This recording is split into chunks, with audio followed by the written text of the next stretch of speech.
Kita lanjut ke soal nomor 6. Pertumbuhan penduduk yang berjalan perlahan-lahan ditandai dengan tingkat kelahiran tinggi dan tingkat kematian tinggi. Nah, ini ada kata kuncinya nih di not.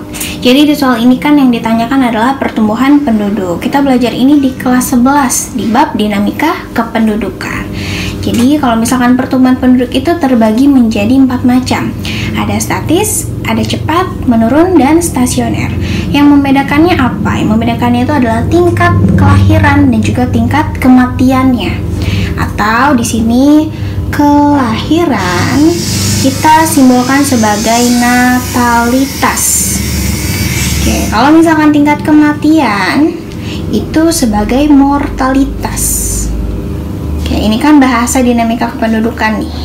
Nah, jadi gini cara membedakannya. Kalau misalkan si statis, pertumbuhan penduduk periode statis itu dia tingkat natalitasnya tinggi dan juga tingkat mortalitasnya tinggi.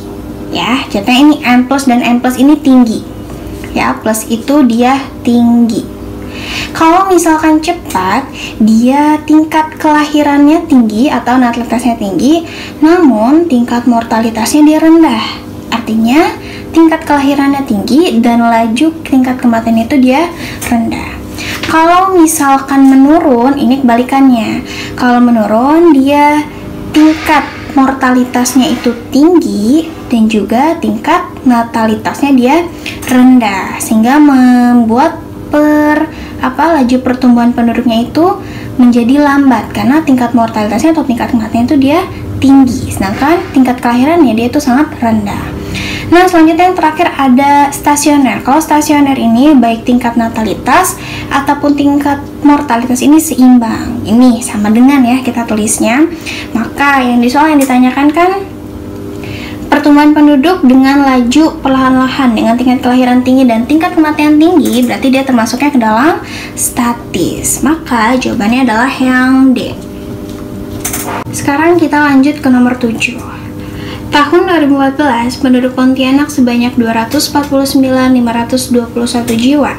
Jika migrasi masuknya sebanyak 20% dari jumlah penduduknya dan migrasi keluar sebanyak 10% dari jumlah penduduk, berapakah pertumbuhan migrasinya? Oke, di sini kita masih menghitung seputar pertumbuhan penduduk. Jadi masih di bab dinamika kependudukannya. Kalau migrasi itu kan perpindahan ya, teman-teman. Lanjut aja ya langsung. Nah, di sini kalau misalkan pertumbuhan migrasi itu kita ketemu nih, ada rumusnya, yaitu PN atau pertumbuhan migrasi sama dengan PO plus MI min MO. Oke, jadi kalau PO-nya itu adalah jumlah jiwanya. Tadi kan kita ketemu ya, kalau misalkan jumlah jiwa di Pontianak itu ada 249.521 jiwa. Oke, ketemu. Lalu kalau yang MI-nya, di sini dikatakan MI 20% dari PO atau 20% dari jumlah si penduduk yang ada di Pontianak itu. Lalu MO-nya ada migrasi keluar. Nih, kita tulis 10% dari PO atau jumlah penduduknya. Maka setelah kita cari nih, pertama ada MI 20% dikalikan dengan PO kan, karena ini kan dari ya. Nah, maka didapatilah hasilnya sebanyak 49.904. Ini dalam bentuk jiwa.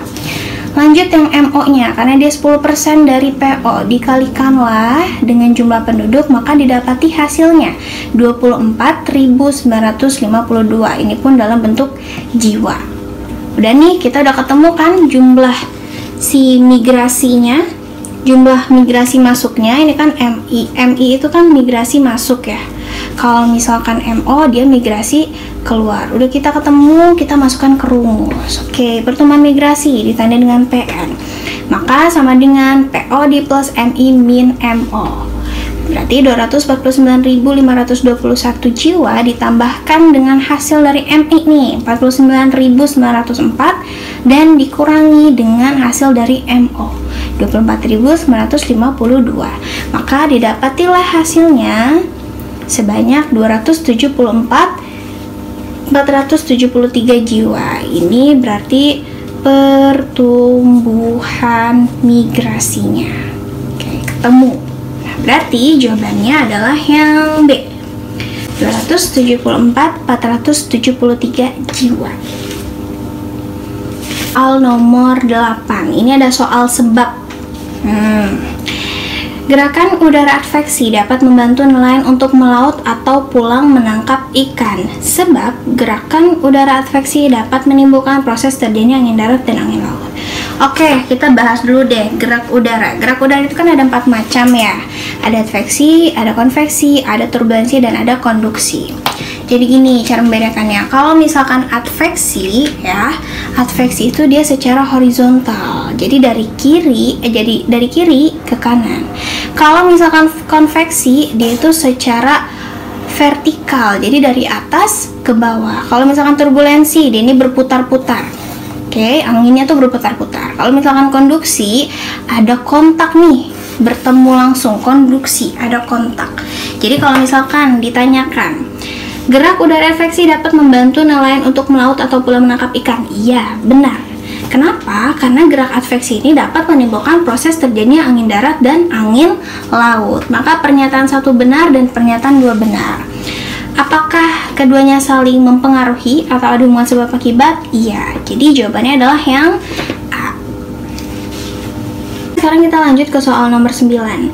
Laut Banda, Laut Flores, Sulawesi, dan Maluku merupakan contoh laut transgresi.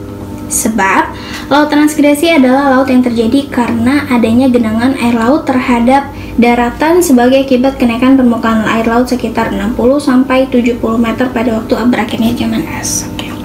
Kita artikan dulu laut transgresi itu sendiri ya. Laut transgresi itu disebut juga sebagai laut genangan. Kenapa? Karena ada perubahan permukaannya pada zaman glasial atau zaman es. Perubahannya apa? Dapat berupa kenaikan atau penurunan. Itu penurunan apa? Kenaikan dan penurunan air laut. Ini terjadi pada zaman glasial. Jadi untuk definisinya sendiri dia sudah benar kan? Berarti kita langsung ya ke pernyataan keduanya dia benar. Tapi pernyataan pertama ini katanya kalau misalkan contohnya itu ada Laut Banda, Flores, Sulawesi, dan Maluku. Apakah benar? Salah, karena ini contohnya. Kalau misalkan laut transgresi itu ada 3 macam. Ada Laut Jawa, Arafuru, dan Laut Utara. Sedangkan kalau Banda, Flores, Sulawesi, dan Maluku itu dia tidak termasuk laut transgresi.